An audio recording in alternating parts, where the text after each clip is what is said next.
Okay, here we're looking at the back of the printer, and we'll take a look at loading paper.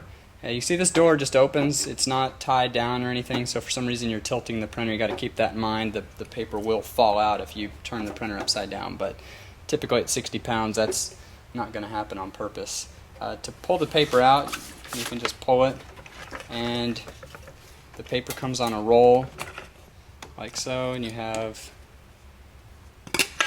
it is coated. This side may be kind of hard to see, but it does have keys right here, and there's little indentions in the roll of paper, and it'll kind of tell you which way the paper should be coming out over the roll.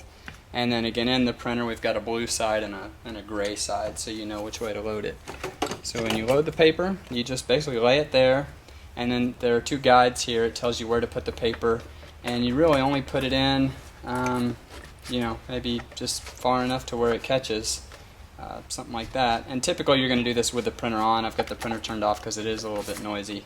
But you really only put the paper in just, quarter inch under this piece of metal, and it will hold.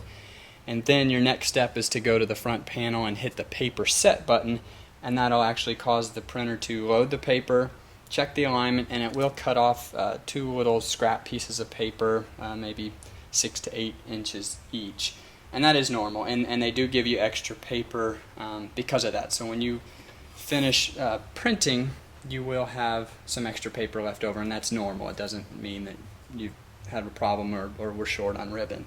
Probably the most important thing about the printer is when you're not using it. If you're going to be transporting the printer, you want to take this paper out, especially if it's a full roll of paper. It's quite heavy, and if you're shipping it,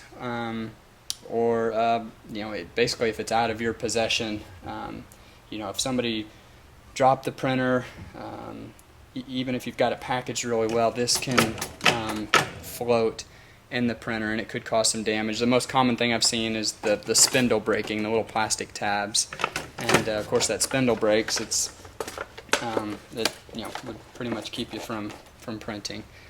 So make sure you always take the paper out, and again put it in something that's going to keep dust off the paper. And you don't want to put big indentions in the paper, so you wouldn't want to put a really tight rubber band around it, although that would probably only hurt the outer few feet of paper. And then once you've got the paper there, you just close the door, and again your next step would be on the front of the printer, and you just hit the paper set button, which is right here, and then it would again align the paper and feed out a couple little scraps.